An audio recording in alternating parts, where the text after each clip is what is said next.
தனுசு ராசிக்காரங்க விடாமுயற்சி உள்ளவங்க. எந்த காரியத்தில் ஈடுபட்டாலும் அதை கரெக்டாக முடிக்கணும்னு நினைக்கிறவங்க.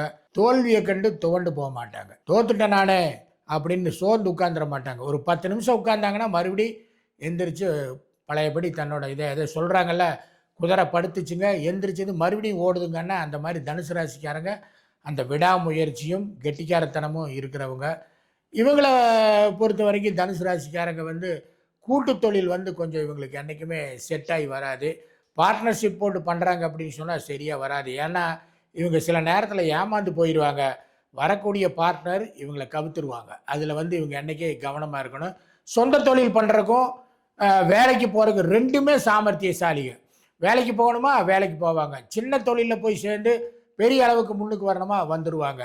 தொழிலை சீக்கிரம் கற்றுக்கக்கூடிய அமைப்பு அதெல்லாம் விருச்சிக இந்த தனுசு ராசிக்காரங்களுக்கு என்றைக்குமே இருக்குது.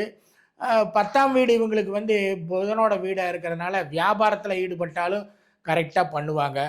காசுக்காக கஷ்டப்படணும், காசு தாங்க முக்கியம் எனக்கு அப்படின்னு நினைக்கிறவங்க இல்லை. காசும் எனக்கு வேணும் அப்படின்னு தான் நினைப்பாங்களே ஒழிய அதுதான் முக்கியம் அப்படின்னு நினைக்கிறவங்க இல்லை. நட்புக்கு கொஞ்சம் மரியாதை கொடுப்பாங்க. ஆனால் பார்ட்னர்ஷிப்பை வச்சு தொழில் பண்ணுறது என்றைக்குமே இந்த தனுசு ராசிக்காரங்களுக்கு ஒத்து வராது.